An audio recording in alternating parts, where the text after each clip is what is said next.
Perkenalkan, nama saya Habibi dengan NIM 877603842. Kali ini saya akan membuat video tentang kelistrikan dan magnet. KP1 kelistrikan. Listrik dinamis mempelajari tentang muatan listrik yang bergerak, yang kita sebut sebagai arus listrik. Arus listrik dalam suatu rangkaian dapat mengalir apabila kawat penghantar bersifat konduktor atau penghantar listrik yang baik. Sebaliknya, arus listrik tidak mungkin mengalir jika kawatnya bersifat isolator. Arus listrik ini mengalir karena adanya potensial atau tegangan di mana aliran bergerak dari potensial tinggi ke potensial rendah. Secara konvensional, arah arus listrik mengalir berlawanan arah dengan aliran elektron. Menurut hukum Ohm, besarnya arus listrik dalam suatu rangkaian selalu berbanding lurus dengan besarnya tegangan listrik dan berbanding terbalik dengan besarnya hambatan. Tujuan percobaan: 1. Menjelaskan aliran arus dalam suatu rangkaian listrik. 2. Menjelaskan pengaruh tegangan terhadap suatu rangkaian.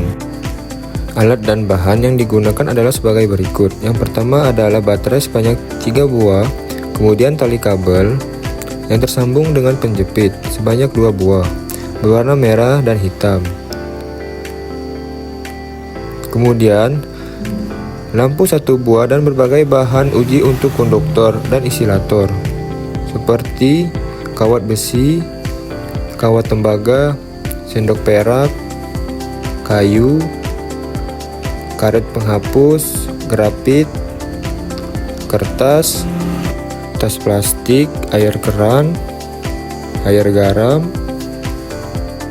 Langkah percobaan: susunlah 3 buah baterai secara seri. Buatlah gambar rangkaiannya. Hubungkanlah kabel merah pada kutub plus dan kabel hitam pada kutub minus. Salah satu ujung kabel merah dipasang bola lampu. Jika lampu menyala, menandakan adanya aliran arus listrik dari kutub plus menuju kutub minus.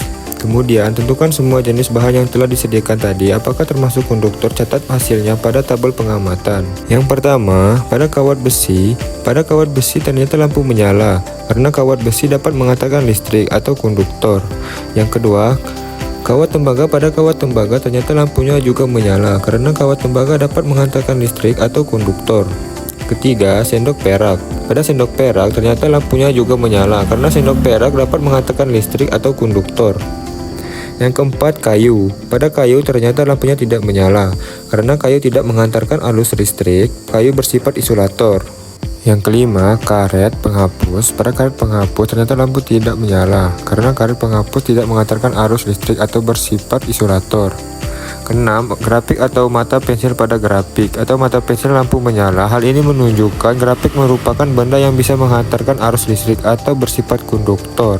Ketujuh, kertas. Kertas ternyata lampu tidak menyala, karena kertas merupakan benda yang tidak menghantarkan arus listrik atau isolator. Ke-8, tas plastik. Pada tas plastik lampu juga tidak menyala, karena tas plastik merupakan bahan yang tidak menghantarkan arus listrik atau isolator. Dan air keran. Pada air keran ternyata lampu tidak menyala, karena air keran merupakan bahan yang tidak menghantarkan arus listrik atau isolator. Ke-10, air garam. Pada air garam ternyata lampu menyala, artinya air garam bercampur dapat menghantarkan arus listrik. Jadi air garam bersifat konduktor. Kesimpulan: agar arus listrik mengalir, kita memerlukan kawat penghantar yang bersifat konduktor. Bahan yang menghantarkan arus dinamakan konduktor, sedangkan yang tidak menghantarkan dinamakan isolator. Dari hasil percobaan, bahan yang termasuk konduktor yaitu kawat besi, kawat tembaga, sendok perak, grafit atau mata pensil, dan air garam. Sedangkan kayu, karet penghapus, kertas, tas plastik, dan air keran termasuk isolator. Percobaan pertama, buatlah rangkaian seperti berikut.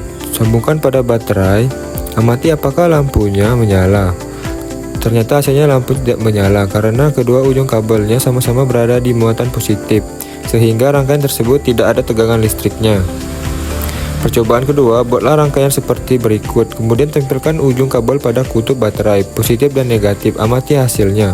Ternyata hasil lampu menyala, namun agak redup, karena muatan listriknya tidak terlalu besar, hanya menggunakan satu baterai. Percobaan ketiga, buatlah rangkaian seperti berikut. Tempelkan ujung kabel pada kutub positif dan negatif. Baterai, amati hasilnya. Ternyata lampu menyala, lebih terang karena muatan listrik lebih besar.